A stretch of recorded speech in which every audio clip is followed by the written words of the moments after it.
హనుమంత అంజనీ సుత. ఓం నమో హనుమతే నమః. ఈ త్రిశూల రోమాసురుడు నన్ను పూజిస్తే చాలు, అది వేరే. ఇక అన్ని వరాలు నేనే ఇచ్చేస్తా, నోటితో చెప్పేవాడు వరాలు ఇచ్చేసాను పోని, ఎక్కడైతుంది మనకేం తెలుసు. ఇక కాదని దేవతలను కూడా పూజించిన, యజ్ఞాలు చేసిన నరికేస్తాను అని ప్రకటనంతా మొదలుపెట్టాడు. నాకే అన్నీ సమర్పణ చేయాలా, నా పేరే మీరంతా చెప్పాలా. మీరేమనుకున్నారు?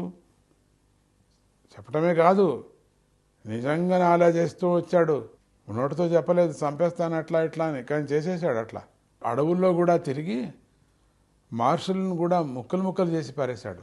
మహర్షులు ఎక్కడో ఉండేవాళ్ళు, వాళ్ళు ఏదో ముక్కు మూసుకొని పరమాత్మ అని వాళ్ళు ఏదో సాధన చేసుకుంటూ కూర్చుంటే వాళ్ళని వీడు వెతికి వెతికి వెతికి వాళ్ళని చంపేశాడు. ఇంద్రాది దేవతలు కూడా ఈ విషయం బాగా తెలుసుకొని వాళ్ళని ఏమీ చేయలేకపోయారు. వరగరివితుడు కదా, వాళ్ళంతా హెల్ప్లెస్ అయిపోయారు.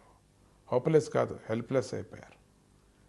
ఎక్కడ పూజలు దానాలు యజ్ఞాలు లేకపోవడం వల్ల ప్రజల్లో దుర్బుద్ధులు పెరిగిపోయి ప్రజాజీవనం దుర్భరం అయిపోతుంది. ధర్మభీతి, ధర్మ భయం లేనప్పుడు ఏదో చేస్తే ఏదో వస్తుంది, ఇది వస్తుంది, కొంచెం ఉన్న కంట్రోల్ అవుతుంది. కొంచెమైనా ఎవరూ చేయకపోయినా కూడా పరమాత్ముడు మానసికంగా ప్రజల్ని పాపమేది పుణ్యమేది అని తెలుసుకునే విధంగా ఎంతో కంట్రోల్ అవుతుంది. ధర్మభీతి అనేది మనకు కావాలా జనంలో, అప్పుడే ప్రజా క్షేమంగా ఉంటుంది. అది ఆ ధర్మభీతి అనేటువంటిది ధర్మానికి మర్యాద ఇవ్వటం, సత్యానికి మర్యాద ఇవ్వటం, అవి నేర్చుకోవాలా. ఎప్పుడు ధర్మ ఆచరణ చేస్తూనే ఉండాలా, స్వధర్మ ఆచరణ చేయాలా.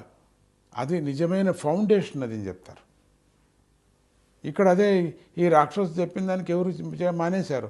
మానేస్తే ఏమవుతుందండి? దుర్బుద్ధులు పుట్టే. ఓం నమో హనుమతే నమః.